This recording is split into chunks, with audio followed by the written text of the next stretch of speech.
Dear students, now we are going to discuss about feedback, testing, evaluation and remedial teaching. First, introduction of feedback. Feedback is an essential part of education and business. It helps learners to maximize their potential at different stages of training, raise their awareness of strengths and areas for improvement, and identify actions to be taken to improve performance.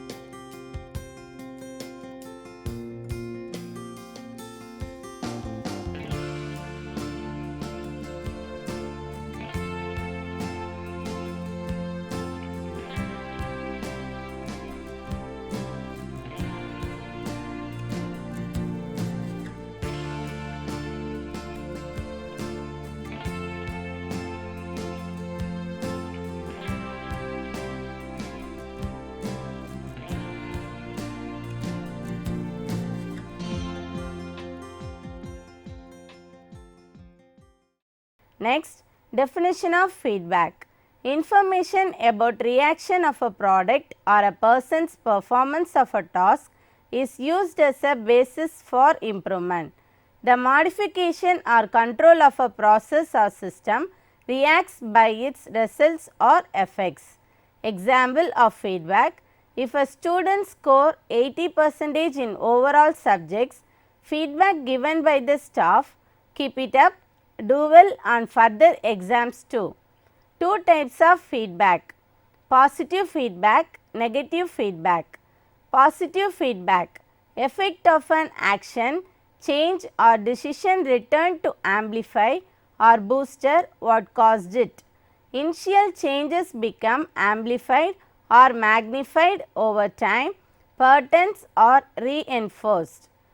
Reinforcing feedback drives the system increasingly faster in the direction it is already going, whether away from its goal or towards it. It may destroy the system by pushing it beyond its limit unless the circle runs out of steam or is countered by a balancing feedback. Praise or a reward can also be a reinforcing feedback if it results in the desired change in the recipient's behavior, called positive feedback. Next, negative feedback. Initial changes are counteracted or balanced out so that conditions remain relatively stable. Effective feedback. The feedback provider needs to be credible in the eyes of the feedback recipient. The provider must be trusted by the feedback recipients and it's conveyed with good intentions. The timing and circumstances of giving the feedback are appropriate. The feedback must be given in an interactive manner and the message need to be in clear. The feedback is helpful to recipient. Next, principles of good feedback. Feedback facilitates development of self-assessment in learning and encourages the teacher and peer dialogue around learning. Helps clarify what good performance is, that is, goals, criteria, expected standards. Provides opportunities to close the gap between current and desired performance. Feedback delivers high quality information to students about their learning.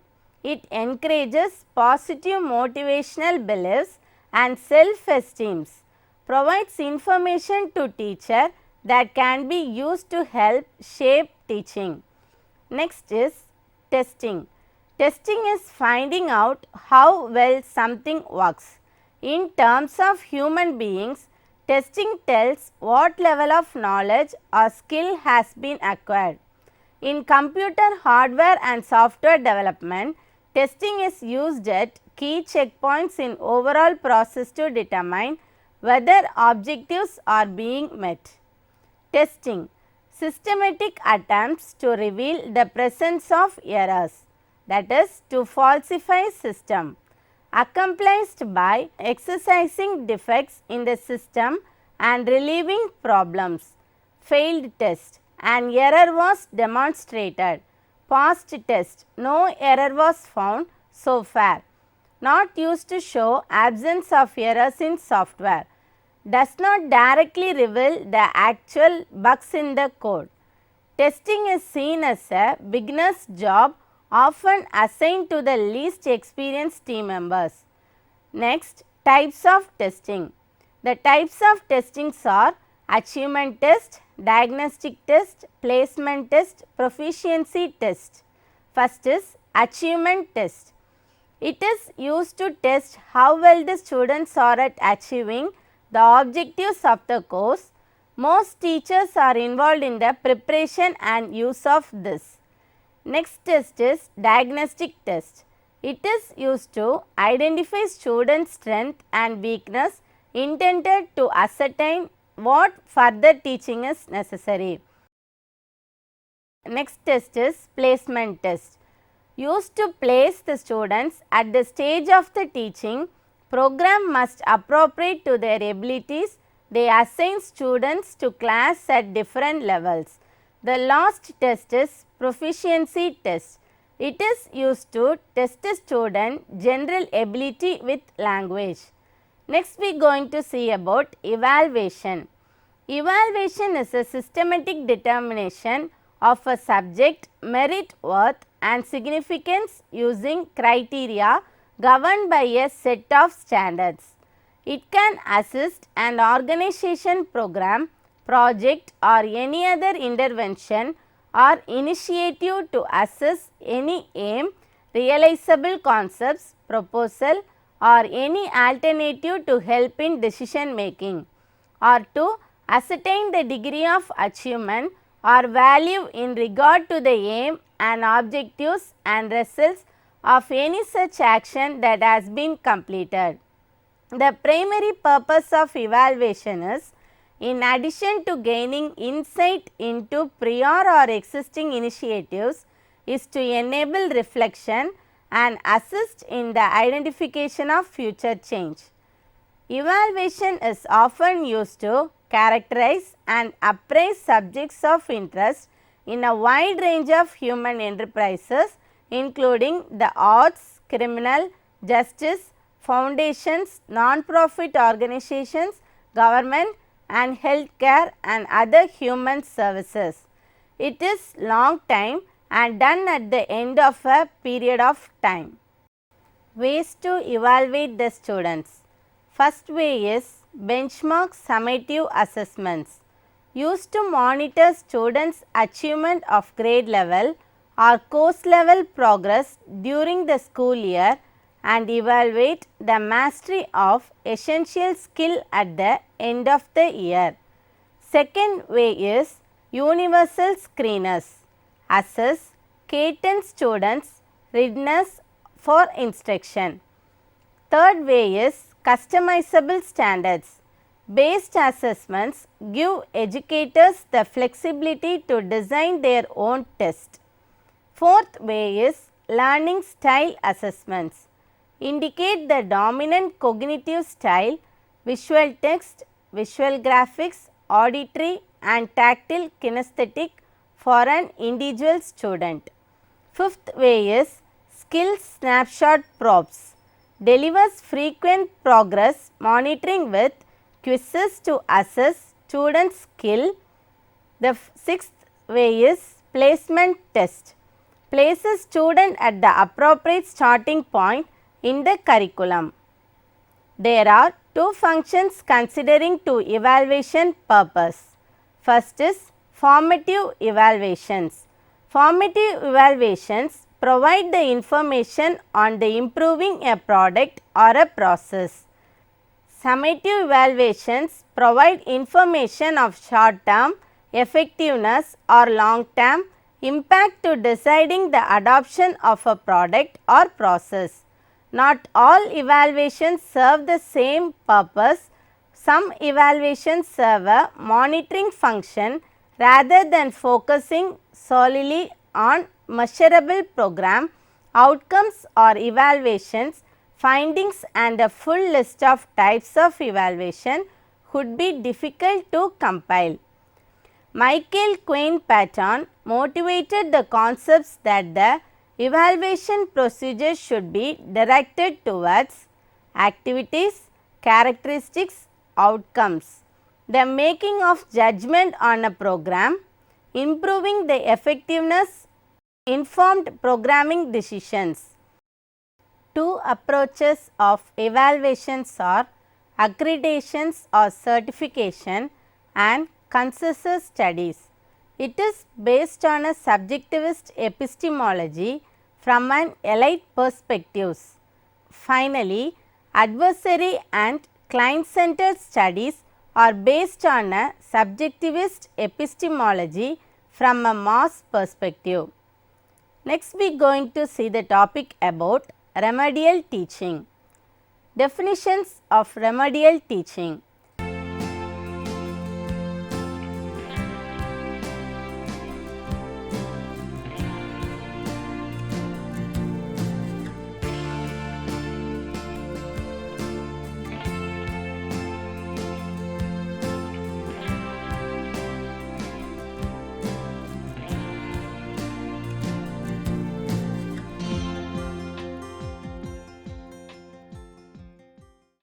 The teacher teaches the lesson in order to help slow learners make up for what they lost in the course of learning.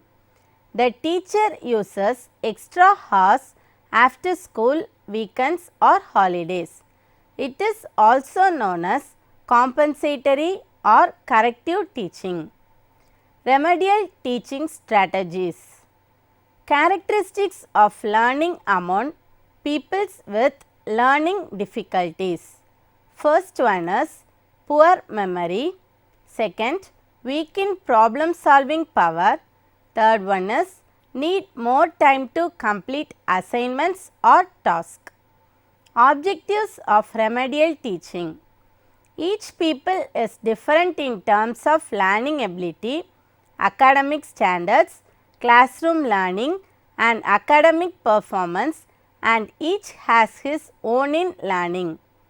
The aim of IRTP is to provide learning supports to people who lag far behind their counterparts in school performance. By adapting school curriculum and teaching strategies, teachers can provide learning activities and practical experience to students according to their abilities and needs. They can also design individualized educational programs with intensive remedial support to help pupils to consolidate their basic knowledge in different subjects, master the learning methods, strengthen their confidence and enhance the effectiveness of learning. Next one is principle of helping pupils with learning difficulties. First one is teaching preparation. Before preparing for their lessons, remedial teachers should identify pupils' diverse learning need as soon as possible so that they may design appropriate teaching plans to facilitate pupils' effective learning. Next is provide clear instructions. Pupils with learning difficulties are less competent in understanding written language. Therefore, remedial teachers should give pupils short and clear instruction to avoid confusion. They must explain clearly the arrangement of each learning activity. If necessary, they may ask pupil to repeat the steps of activities so that every pupil may understand the instructions. Curriculum adaptations.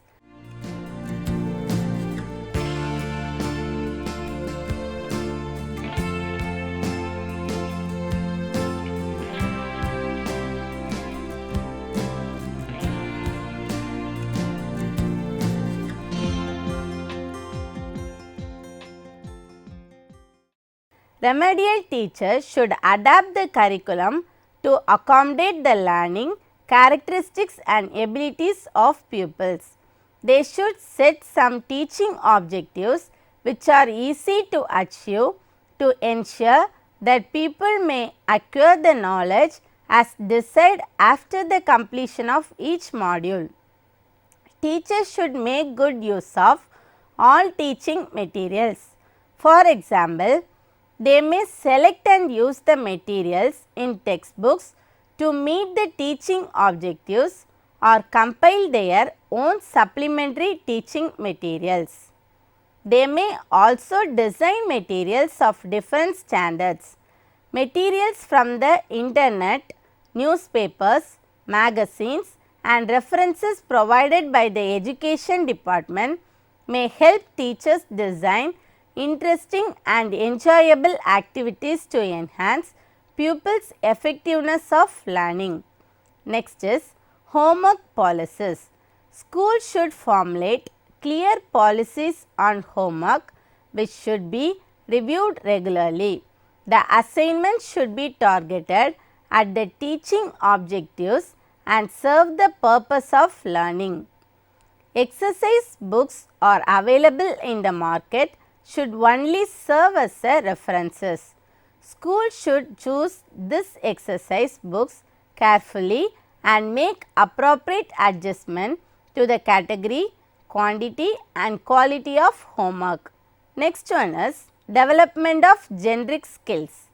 Remedial teachers should help pupils develop good learning habits and attitudes such as complete the assignments, tidily, keep their promise and be responsible and disciplined. A constructive attitude is the foundation for lifelong self-learning and it helps enhance pupils' learning effectiveness. Teachers should train pupils to establish good interpersonal relationship so as to facilitate effective communication and collaboration as well as to enhance the team spirits of students. Next is liaison with parents.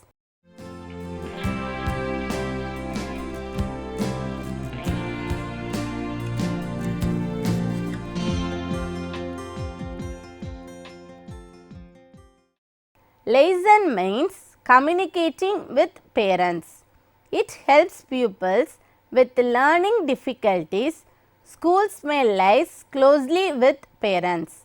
Apart from providing guidance on homework to their children, parents also handle pupils' problem either by the same way or similar ways in line with the requirements of the school and their schoolwork. Some parents may have unrealistic expectations of their children's performance. In such case, remedial teachers have to explain to the parents about the characteristics and abilities of the pupils so that they may help their children to learn in the pleasurable manner.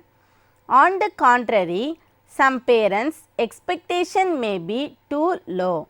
Teachers must then keep in contact with parents to help them understand their children and to provide appropriate guidance to develop the pupils' potentials. Conclusion. Dear students, in this session you have learned about feedback, evaluation and remedial teaching. I hope you all enjoyed with this session. Thank you.